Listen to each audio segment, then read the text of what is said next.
on TV, online and on your smartphone. This is Ticker News. Feels like over and over again that rising interest rates are placing increasing pressure on mortgage holders around the world. But what happens if a significant portion of these holders begin to default? Will that be finally the sign they've gone too far, or will they just hold on to see what happens after that? Could this be GFC again? The IMF Fund has identified Australia as one of the most at-risk housing markets in the first world. That is with all of the checks and balances apparently put in place.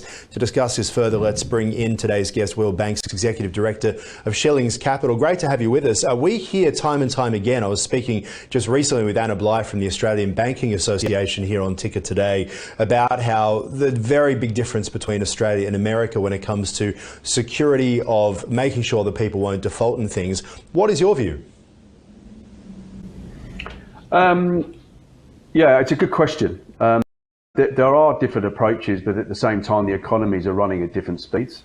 And also America is, and the UK, Europe for that matter, they are experiencing similar pressures to Australia, but they've been through these pressures several times before. So Australia is taking a different view on it. A lot of the Australian market is propped up on property.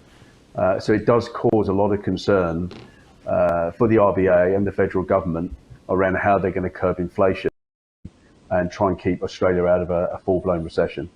Yeah, some people have had, interest rate increases of like $1,200 a month, having to find that additional money, yet they still somehow manage to do, but there will be other parts of the economy, lower income, who have been taught and told for a very long time success is how many houses you own in Australia, not just having one, but how many you own. So there's a lot of pressure on people trying to come up with a lot of money that then goes into the rental market as well. And yet inflation just doesn't seem to budge. I agree. I actually think some of the decisions and the messages put out by the media have been reckless. I mean, we've had 12 hikes since April last year, 12. We've just had another increase of 25 basis points to 4.10%. And before these interest rates started going up, the message was borrow, borrow, borrow, buy. And it wasn't necessarily about how many houses you've got, it was how much leverage you could get. So you had people that were borrowing 10 times their income. They hadn't shot the curve to see what was affordable. Nobody had thought that these interest rates were going to go up. The RBA put the message out that absolutely you continue to do what you're doing. We're not going to touch interest rates until 2024.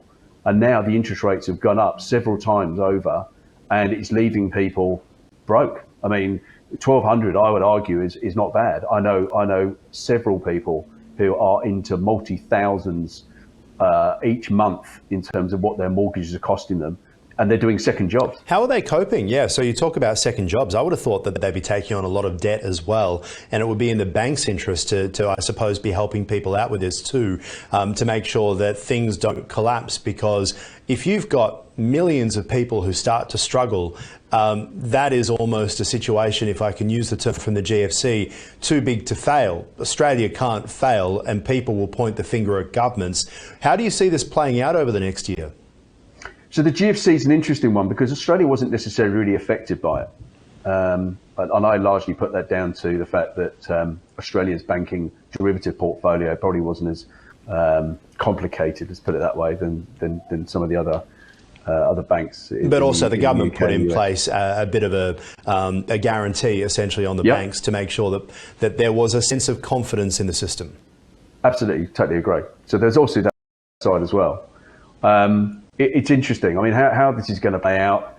I mean, the banks at the moment are making record profits, but the level of defaults will go up. And my concern is whether or not the banks have even priced into their numbers the level of defaults that may take place. I mean, if you look at the number of auctions that are taking place at the moment and how many are succeeding, it is a record time low. You've got prices in Victoria, for example, of houses that are falling below what they were pre-COVID.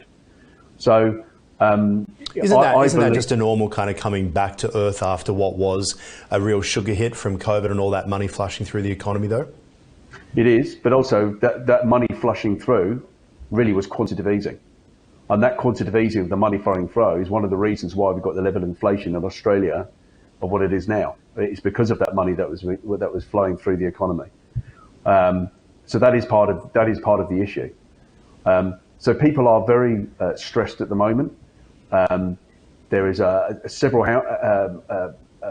quantum of houses you're now seeing coming back onto the market, especially in where I'm from in Brisbane, that were bought in 2020, and now they're trying to offload them already because they can't afford to pay. Yeah, well, and also Victorians who are coming back to Victoria, having headed up north during COVID to escape. Will Banks, really appreciate your time. Executive Director of Schillings Capital. Thanks for your time. And that is the program for now. I'm Aaron Young. You can find this and plenty more on tickernews.co. I hope to see you soon.